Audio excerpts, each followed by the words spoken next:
This video is going to look at the traditional Australian billy can, and what I'm going to do with this video is just compare the more traditional billy with some of the stuff that's been imported from Asia. And I think when you look at it and we compare some of these billies back to back, I'm going to show you why I think this billy, which is a little bit more of the traditional design that goes back a long time, is a superior piece of kit than some of these other billies that come in from Asia. Alright, the humble billy can, right? And I'm going to show you these three billy cans, which are traditional Australian billy cans. They're kind of traditional Australian design. And I think the traditional design of a billy can really beats a lot of the stuff that's been made today and it's sold in camping stores and supermarkets and hiking stores and all the rest of it, okay? And what I thought we would do is just compare two billy cans. So we'll compare this billy can, alright, and this one. And this is a Kmart billy can made in China, costs about $8. And this is an Australian made billy can by Cecil & Co. Costs around about $11, okay? This one's tin plate. This one is supposed to be aluminium, I'm not entirely sure, okay? To be fair, right, and I've lost the lid in this because I don't use this anymore because it's not very good. So I've lost the lid. I just use it to store, you know, old paintbrushes in and stuff like that, and it's all rusted up, and that's simply lack of maintenance because it just stuck out in the shed. Alright, so it just rusts up pretty fast. So, you know, I can't criticize it for rusting up. Tin plate, this is tin plate, and that will rust up as well if you don't take care of it, okay? You always want to try and dry it out after you've used your billy. So I'll compare these two billy cans, right? So this is the Kmart billy can, and the first thing we'll notice about it, if we compare these two billies that are roughly the same size, designed for kind of one person, is the proportion is pretty much off, right? This is a good proportion for a billy can. This is the traditional proportion, where we have a little bit of a narrow base and it's a little bit taller, alright? With the Kmart billy can, we can see it has a little bit of a kind of fat bottom, alright? Right, yeah. Now that might not seem that important, right? But what you will find when you actually start to use it, it gives it a little bit of a wobble, right? Because the proportions are out. Sort of long and narrower is a little bit better for a billy can when you're suspending it over a fire. Alright, the sort of fat bottom design, and this is the same kind of proportion you would get if it was a tin of paint. Alright, doesn't really work. Okay, so that's the first sort of issue, right? And maybe that's not such a big deal. Maybe we could live with that, right? But the other big issue with this billy can that makes it a bad design is the bail, right? Now if we try and put the bail in the up position, right, it will just refuse to do it, okay? Yeah, just, you know, it's almost impossible to get it to sit up, okay? And that's an issue for a few different reasons. If we've got the billy in the hot coals, baking bread for example, the handle's going to get hot, okay? And then also if we try to use the billy in a gas stove, okay, you know, which obviously at some point you're probably going to do, you know, it's just a nightmare. That is always getting heated up, alright? With a traditional billy and a properly designed billy, the bail should always stand up, right, every time without a problem, okay? And if you've got a new billy can with the traditional side, with these lugs, they're adjustable, so you just push them out a little bit, alright? You don't even need a pair of pliers, you just use your fingers. So if you've got a new one, it might need a little bit of tweaking for a minute or so, and then the bail will always stand up like that, okay? So that's a proper billy can, right?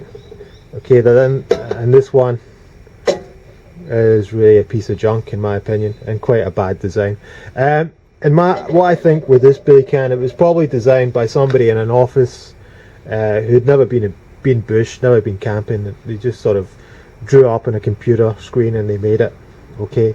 I don't think it's a very good design, but then again, it's $8. So if we look at the billy can here, alright, this one's $11, and this is a Cecil & Co. Okay, and these two billy cans are the same, right? I just bought a new one. This one, obviously, I've had a few years. This one is brand spanking new. $11, really good bail, alright, that can hold up like that. If you do have a problem, you buy a new one, you've got a problem, you can tweak it within a few seconds, you've got a properly functioning bail. Nice tight fitting lid, made in Australia. made by Cecil & Co. in Bayswater, Victoria. Right, this one's the tin plate, brand spanking new. They come in a few different sizes. This is the smallest one, and this one was $11 from Aussie Disposal, okay, which is a local store. Right, there you go, made in Australia. Really good billy and really traditional design for $11. Okay, this one came out $8, made in China. I think it's a design, in my opinion, it's an inferior billy. All right, and I think for $3 or $4 more, right, you want to get this one, and that will last you a good, you know, depending on how much you use it, but you should get a good few years out of this. This is a vintage billy can from 1960s, 1970s, not quite sure. I'm not sure where you would buy these today. You know, sometimes you get lucky and just get a really nice piece of vintage gear like this.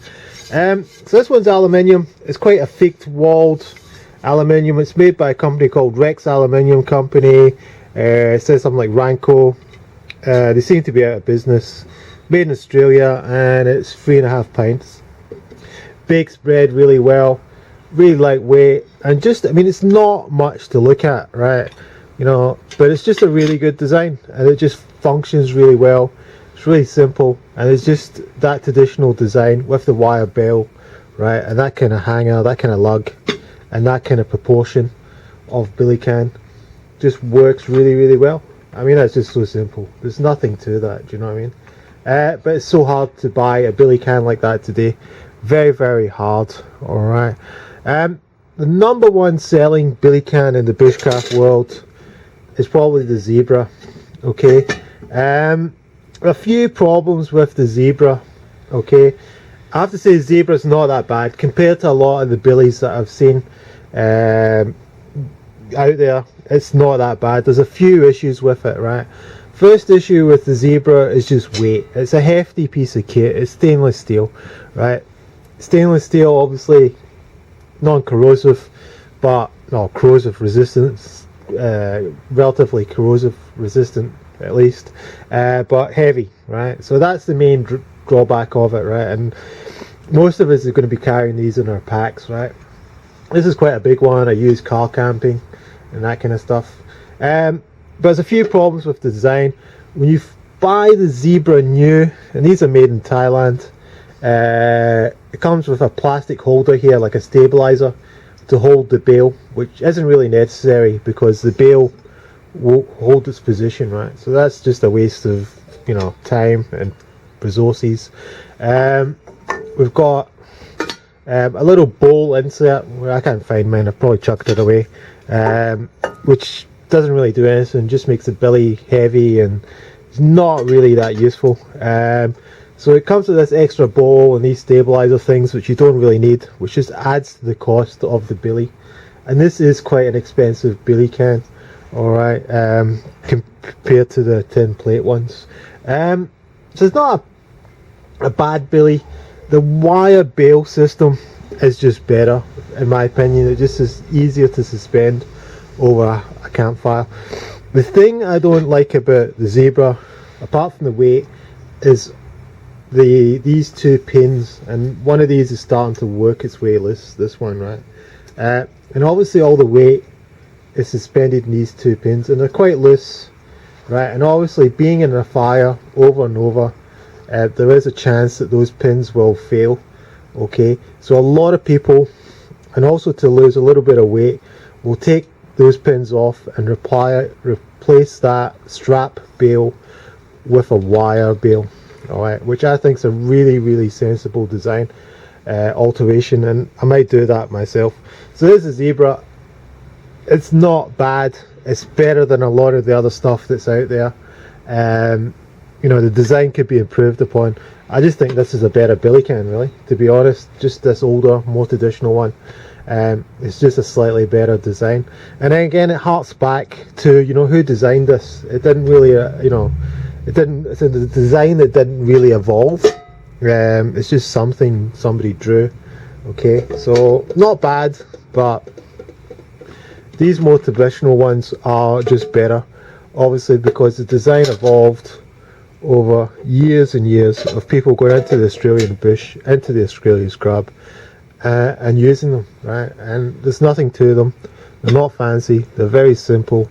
They should be relatively lightweight. Should be relatively inexpensive, and they just work really, really well. Okay.